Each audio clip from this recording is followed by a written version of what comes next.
Kyra. And I'm Mike. And we're Advanced Group. What are we talking about today, Kyra? A prohibition sign. And this is a no entry authorised personnel only. Yep. So what would I use this for? Where would I put it? Good question. So prohibition sign would be meaning that you are obligated to do something or not do something. And there would be almost no excuse for disobeying a prohibition sign. So this is where something's paramount that somebody obeys the sign for many reasons, but in general, it's more just because in a business you might have one area where staff are free to come and go as they please, but you definitely don't want the general public going into those areas without permission or an escort or this or that. Yep. So I wouldn't specify on here like staff only. You just want it kind of a blanket rule. Yes. Yep. So generally the people within the organisation would understand that this is more about the public than the staff. And so, there's so many reasons why someone would have a sign like this, but generally you have the front end of a business and you have the back end of a business. And so generally you don't want anyone to be able to just come and go as they please. And so obviously you need to inform them, because if you're going to yell at them, they should already know whether they're doing the right thing or the wrong thing. Yep. So, would you recommend having this size for easy viewing? Is there any other reasons why it's so big? Good question. You can call it big. In my opinion, this is the standard sort of size. So I would call this a medium size. So the next size up is the bigger one. Now it might look and feel big to you at this proximity, but if you are in the general public or at somebody's business or factory or something, you wouldn't consider this as big. If it was on the wall, you'd see it from a distance and you would probably ignore the size of it and not even think about it. In general, it's better to go bigger than smaller when it comes to safety, because you don't want people to have excuses, and also you just don't want prevention is way better than cure. So Absolutely. yeah, so if you've done all that you can to inform people of what they should and shouldn't do, then you've done your bit. And if you go too small, people could genuinely have the excuse that they didn't see the sign. So there is a formula for the size of the sign, how big it should be, depending on where the person is that needs to be reading it should be able to read it from. That information is on our website. If you can't find it, you should definitely research that anyway, just so that you are aware of how big that the sign should be compared to where the person is standing. Yep. And would I have anything else written here? I guess people often want combinations of things. If people ever want a combination of things, you would probably either have a composite type sign where there's multiple conditions all in one, or have a supplementary sign, which would be the other information that you might want to discuss.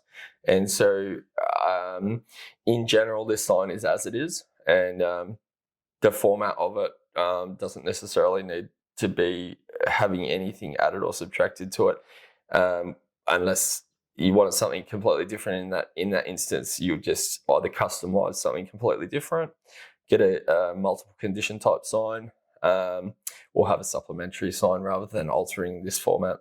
Lovely. And what is it made out of? Yep. So this sign is very thin. This is on a colour-bond steel.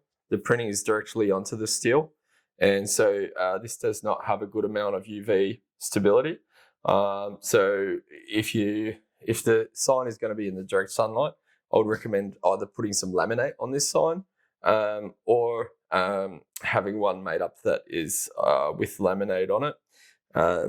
It's because the ink isn't protected from the sun, the red would fade out within a few years, I would say, if it was in the direct sunlight.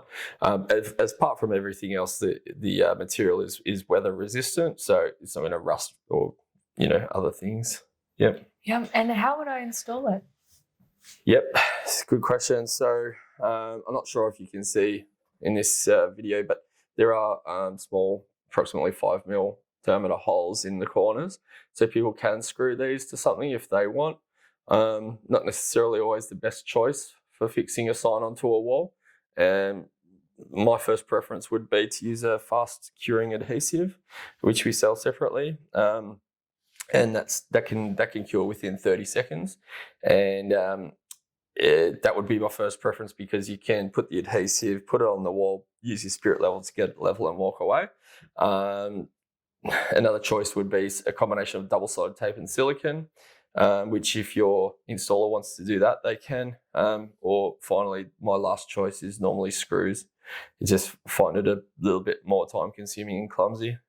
Yeah, and obviously harder if the surface is concrete.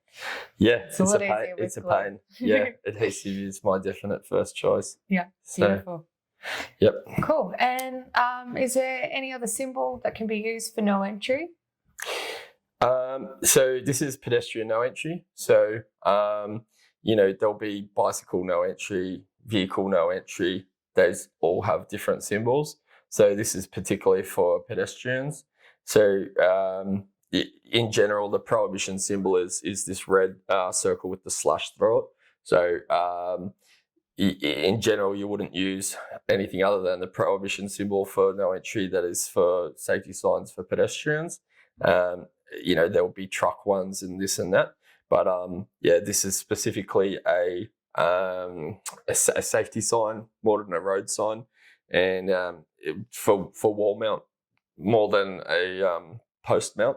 If you were wanting post mount, you could either we might have a listing for an aluminium version, which is thicker, more rigid, less flimsy, less likelihood of somebody getting an abrasion from it.